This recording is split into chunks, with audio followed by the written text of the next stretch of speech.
लोग के लिए लेकर आई हूँ जिनने मुझे प्रश्न में पूछा था कि माला जाप क्यों करना चाहिए, इसका क्या नियम है जीवन में और माला जाप के क्या नियम है। इन सब के प्रश्नों के जो है तो सबके उत्तर लेकर मैं आ गई हूँ आप लोग के पास। एक छोटा सा ये वीडियो सुमेरु बोलते हैं। सुमेरु का अर्थ होता है।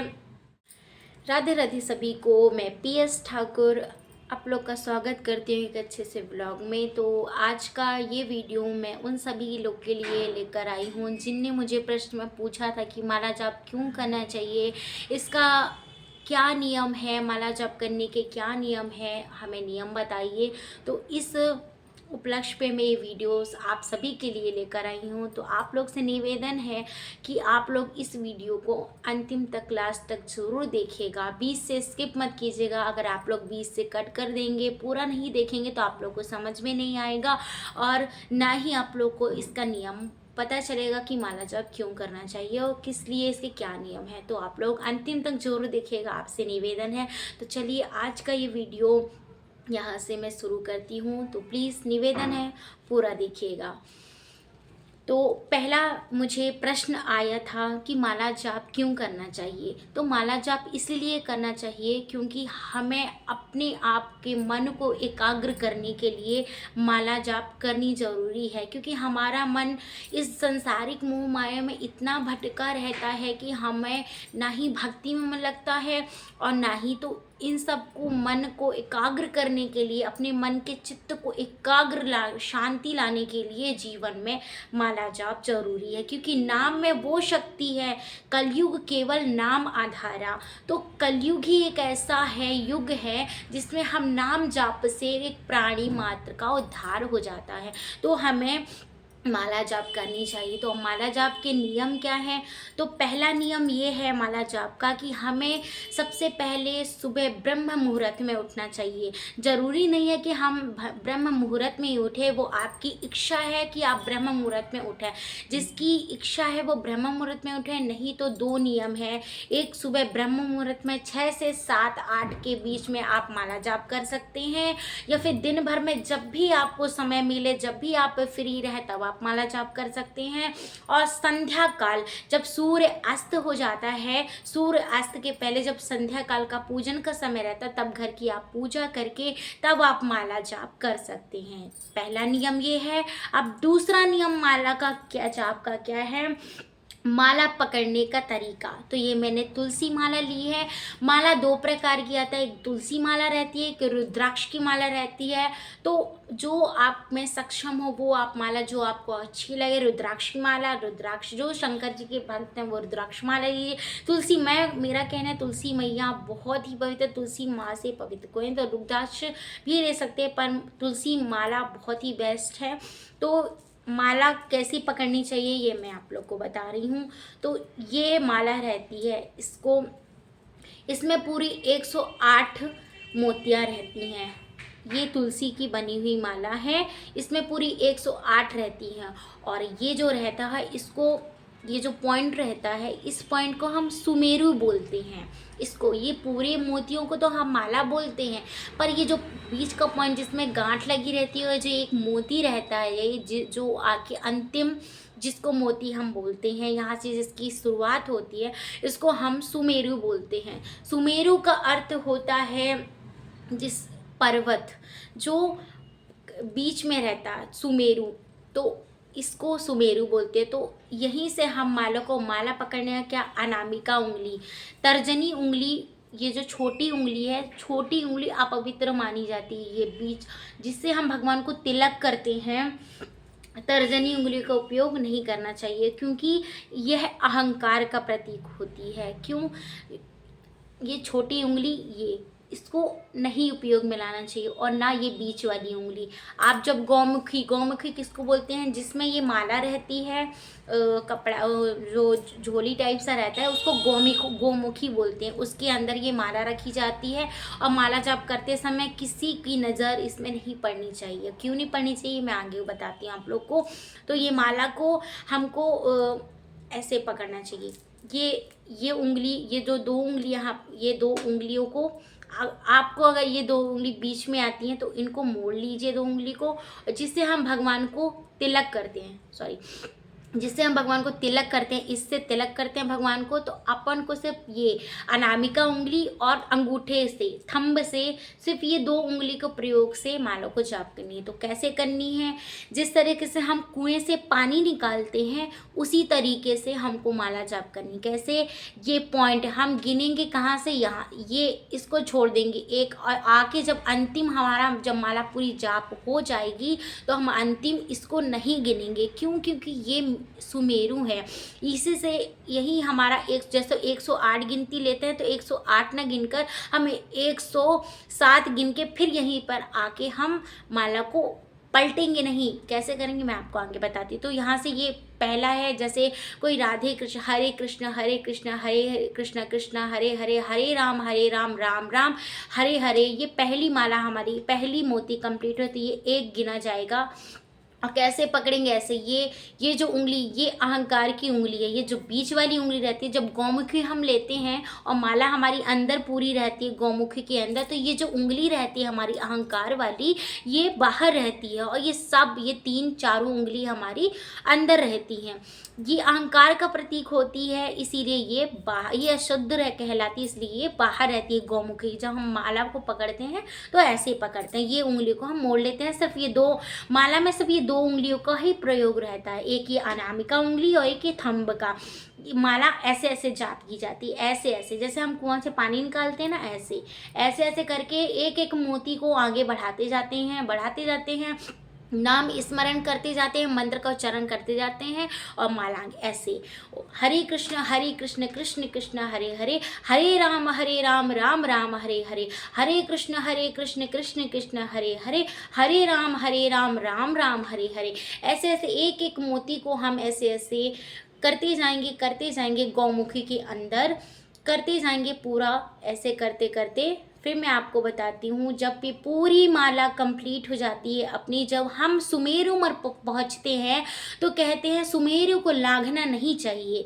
तो हमारा तीसरा सवाल यही प्रश्न है कि सुमेरु को क्यों नहीं लांघना चाहिए? तो सुमेरु को इसलिए नहीं लांघना चाहिए क्योंकि ये सुमेरु भगवान का अंग है। जैसे हमारा हृदय धड़कता है तो वैसे ये सुमेरु भगवान, इसमें सारे देवी देवताओं का वास रहता है। तो सुमेरु को लांघना मतलब भगवान को अनादर करना हुआ, लांघना हुआ। इसलिए हमें भगवान को लांघना नहीं है। इसीलिए भगवान का जो अंश है ना, हृदय जिसको बोलते हैं, वो ये सुमेरु है। इसलिए हमें सुमेरु को लांघना नहीं चाहिए। लांघना कैसे कहलाता है? ऐसे अगर हम माला करते जाएंगे, माला को लांघ के आगे बढ़ जाएंगे, माला पूरी करते रहेंगे, तो वो लांघना, उनका अनादर करना हुआ। इसीलिए माला को हमें कैसे करनी, यहाँ पर हमने ये मान के चलिए ये 107 हो गई हमारी।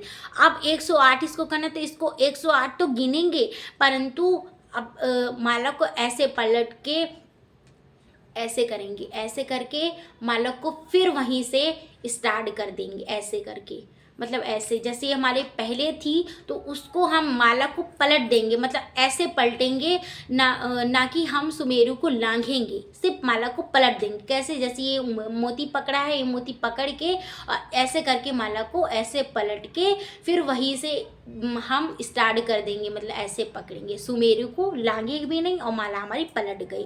तो इससे क्या रहेगा, सुमेरु हमारा, मतलब सुमेरु जो है तो उसको लांघेगा नहीं। तो माला को पलट देना है ऐसे करके। इससे क्या रहेगा, हमारा जो मंत्र संकल्प रहता है वो पूर्ण होता है, और जो भी हमारी इच्छाएं रहती मंत्र जाप के द्वारा वो पूर्ण होती हैं। अगर हम सुमेरु को लांघ देंगे तो हमारा मंत्र सिद्ध नहीं होगा। मंत्र तो अपने में ही सिद्ध होते हैं, परंतु माला सिद्ध नहीं होती है। माला हम बाजार से खरीद कर लाते हैं, वो सिद्ध हुई नहीं रहती है। जो साधु संत से हम लोग लेते हैं तो उनकी सिद्ध हुई क्यों रहती है?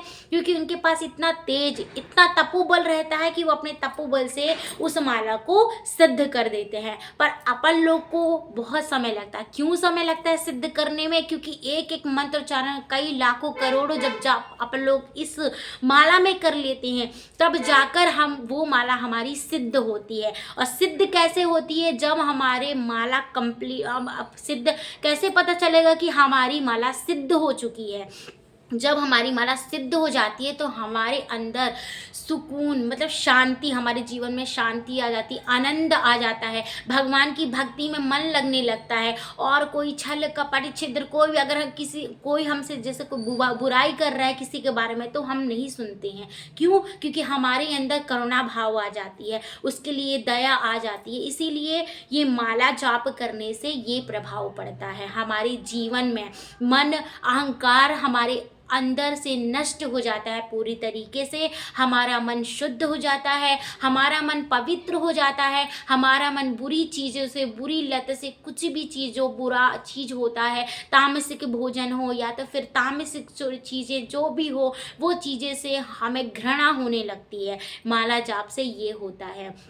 तो आई होप आप लोग को समझ में आ रहा होगा, और कमेंट करके ज़रूर बताइएगा जो आप लोग के प्रश्न हो और भी जो पूछने हो तो हम मुझे कमेंट करके ज़रूर बताइएगा, मैं उसका उत्तर दूंगी। और इसके ऊपर और कोई वीडियो चाहिए हो तो मुझे कमेंट करके ज़रूर बताइएगा, मैं आप लोग का ज़रूर रिप्लाई करूँगी। और फिर तो मेरे को क्यों नहीं लागना चाहिए इसका मैंने बता दिया। और मंत्र, सबसे सर्वोत्तम मंत्र है ओम नमः शिवाय, क्योंकि ओम से ही सारी सृष्टि का संचार हुआ है और ओम में ही ये सृष्टि विलीन हो जाएगी। तो मैं कहूँगी कि ओम का उच्चारण, ओम मंत्र सिद्ध है, हर एक मंत्र अपने में सिद्ध है, पर जो जिसके इष्ट हैं, जैसे कि मैं सबसे ज़्यादा अपनी मैया को मानती हूँ, पर मैया मतलब अब अभी मैं हरे कृष्ण कृष्ण कृष्ण हरे हरे, हरे राम राम राम हरे हरे का मंत्र सर्वश्रेष्ठ है मेरे लिए, क्योंकि मैं राम ही एक है कृष्ण ही एक है, तो दोनों का नाम ही स्मरण है इस मंत्र में। इसीलिए और कहते हैं ना कि राम जी शिव जी के भक्त हैं और शिव जी एक दूसरे के हृदय में वास करते हैं। तो चाहे राम का नाम लो और चाहे शिव का उच्चारण करो, दोनों ही एक दूसरे के संपूरक हैं। तो चाहे शिव का ओम नमः शिवाय बोलो या हरे कृष्ण हरे राम बोलो, दोनों भगवान एक दूसरे के हृदय के प्रतीक हैं। तो आप लोग को जो मंत्र दिल से अच्छा, आत्मा से अच्छा लगे वो आप मंत्र का जाप कीजिए। इसमें कुछ संदेह नहीं है कि आप लोग कौन सा मंत्र से जाप करते हैं। भगवान सब एक हैं, बस अपने हृदय में प्रेम भावना सच्चा होना चाहिए। तो भगवान अपनी भी विनती स्वीकार कर उस मंत्र को मंत्र तो सिद्ध होते ही अपने में इस माला को सिद्ध कर देते हैं। अपने अंदर शक्तियाँ आ जाती हैं। कैसे शक्तियाँ? अपने अंदर एक तेज आ जाता है, तपोबल आ जाता है। तपोबल कैसा? जो कुछ भी हम किसी से बोलते हैं वो चीज़ें सत्य होने लगती हैं। कैसा? कुछ भी चीज़ें हम बोलेंगे कि अरे उसके साथ ऐसा होने वाला है, कुछ भी चीज़ अगर हमारे घर में दुर्घटना होने वाली होती है, उस चीज़ का अनुभव हमें भगवान पहले ही संकेत दे देते हैं कि तेरे घर में ये चीज़ होने वाला है, तू सतर्क हो जा। माला जाप का ये है भगवान का प्रताप। तो कई लोग माला जाप से, आजकल तो वो टाइमिंग मशीन चल गई है, तो टाइमिंग मशीन से मतलब आप लोग मंत्र जाप कर सकते हैं। उसमें टाइमर रहता है, मस्त मंत्र जाप करते रहो, यहाँ काम भी करते हैं, मस्त उसको क्लिक करते रहो, मस्त मंत्र जाप कर सकते हैं। झंझट ही खत्म है आजकल का। बहुत ही, अब क्या ही वर्णन करें उसका, आजकल जो चल गया है। पर माला के एक अलग ही नियम है। क्यों? क्योंकि नियम से जो चीज़ किया जाए वो फलीभूत होता ही होता है। ये हर एक वेद पुराण में लिखा गया है कि बिना नियम के, बिना संकल्प के कुछ नहीं होता है। हाँ, जब भी आप मंत्र जाप करना शुरुआत करेंगी माला, चाहे वो स्फटिक की माला हो, चाहे वो रुद्राक्ष की माला हो या फिर तुलसी की माला, कोई भी माला लेकर आप जब भी मंत्रोच्चारण शुरुआत करेंगे तो संकल्प जरूर ले लीजिएगा। संकल्प कैसा?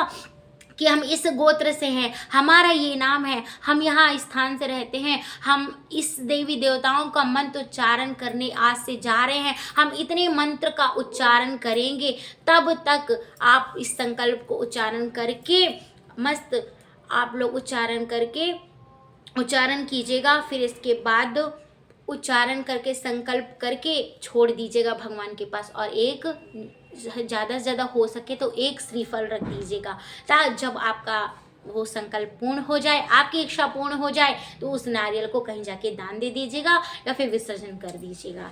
तो यहीं पर मैं इस माला वाले इस वीडियो को यहीं पर विराम देती हूँ। आई होप आप लोग को पसंद आया होगा, और अगर आप लोग को पसंद आए तो प्लीज़ कमेंट करके ज़रूर बताइएगा। अगर आप लोग मेरे इस चैनल पे नए हैं तो प्लीज़ चैनल को सब्सक्राइब कर दीजिएगा। अच्छा लगा हो तो शेयर ज़रूर कर दीजिएगा।